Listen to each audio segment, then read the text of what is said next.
Southeast Radio's Business Matters with Karl Fitzpatrick. Southeast Radio.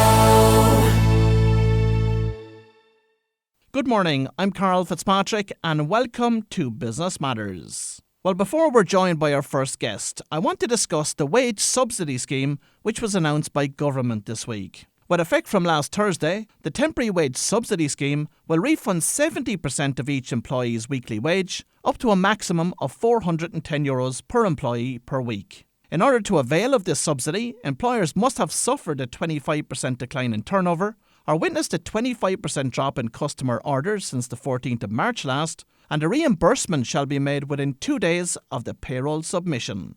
This scheme, which has been put in place for a 12-week period, will prove to be an invaluable support to many businesses, and I would certainly encourage eligible businesses to register on Revenue Online Service to avail of this wage subsidy.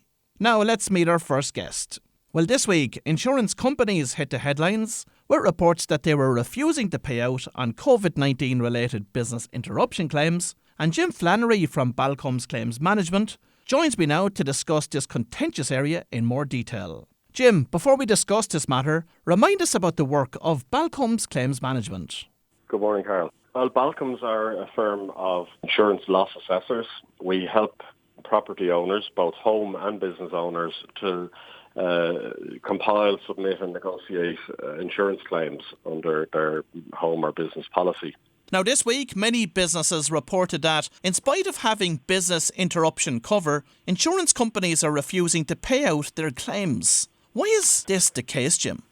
I suppose just to give a bit of background, every commercial enterprise has cover for their business, and most of them have business interruption cover. But the business interruption cover was primarily designed to cover the business for loss of profit as a result of having to close due to damage by an insured event. Now, unfortunately, in this situation, we're dealing with a disease, a pandemic, and the businesses are suffering loss of profit, but it's not as a result of damage. However, in many policies, there is an extension for murder, suicide, or disease, and the disease part of it can give cover in some cases for loss of business as a result of a disruption or closure, usually on foot of a local authority like the HSE or the government telling businesses to close, and the business suffers as a result. But Jim, I'm even hearing in cases where policies have that extension on them that insurance companies are still unwilling to pay those claims. That's true. I've heard many cases myself, and we've been inundated with inquiries ourselves from people all over the country, business owners. In some, it's really down to the specific wording. In some of the policies, it has to be that the infectious disease has occurred at the premises. So, unless a staff member or somebody working at the premises has contracted COVID-19 and that it's a direct order to close that premises, the policy will not operate. But others are written on a sort of a wider basis where it may be that an infectious disease in the locality or within a certain mileage radius of the premises. And in those cases, it should be possible to be able to pursue a claim, or there may be a wording that has a denial of access or prevention of access due to an incident, and unless it's excluded, it should be possible to get a case through. Some policies have specified the actual diseases that must be present for their infectious disease cover to operate. And of course, COVID-19 is a brand new disease, so it was never listed in any policy. And that's an interesting point that you're making, because again, I am hearing of insurance companies that are refusing to pay out claims, as even though they're providing a specified list of diseases, that COVID-19 isn't on that list. And how could it be on that list if it didn't exist before Correct. The policy was taken out?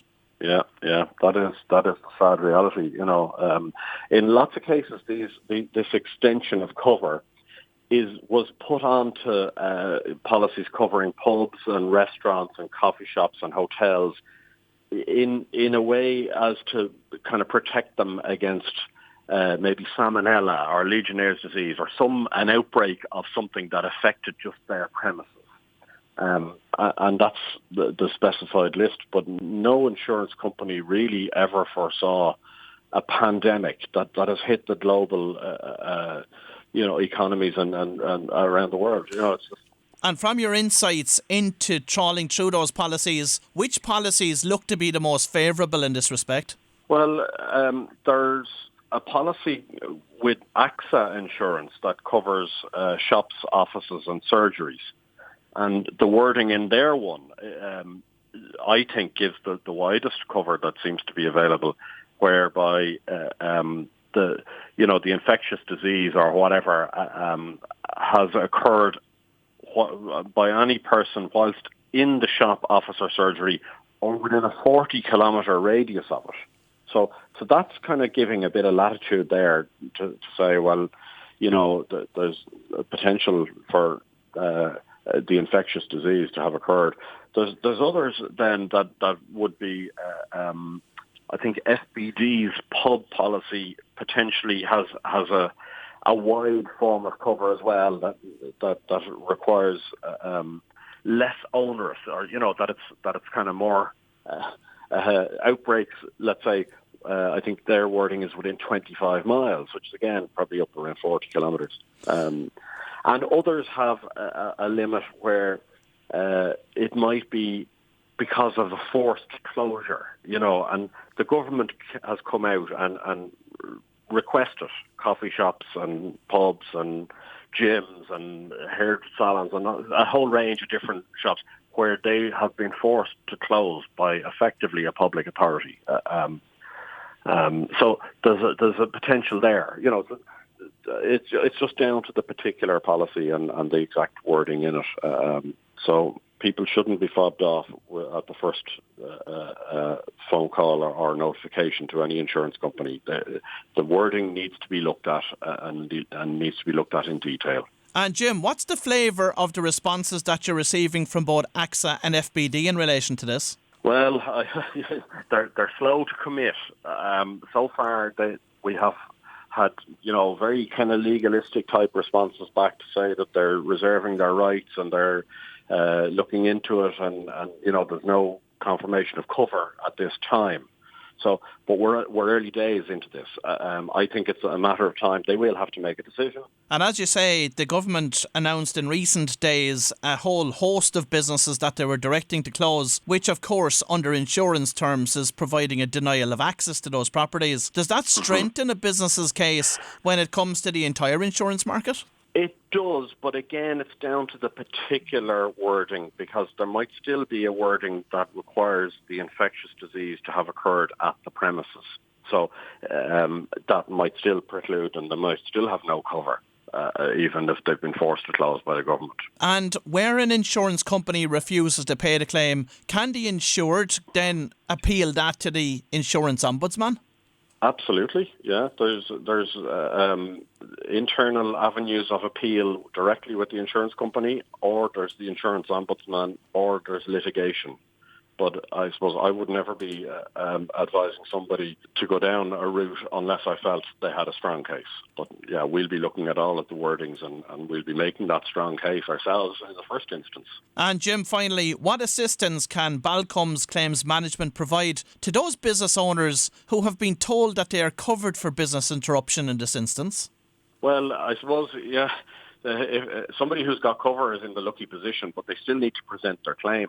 So we gather all the necessary financial information and proof of, earnings and overheads and any savings that might be there while the business is closed are deductible. But we would prepare a claim into a document that would quantify what their loss is and submit and negotiate that with the insurance company. So that's what we do. We're experts at analysing the financials of any loss and being able to negotiate it and present it. So I suppose at least it just gives certainty to a client that there's somebody at on their side that knows what they're doing and knows how to do it and knows the information, rather than and be there on their side, rather than trying to battle against an insurance company or a loss adjuster and the expertise that they have at their disposal. Well, if you've just tuned in, that was Jim Flannery from Balcombes Claims Management, and I hope that this issue will be resolved as a matter of urgency.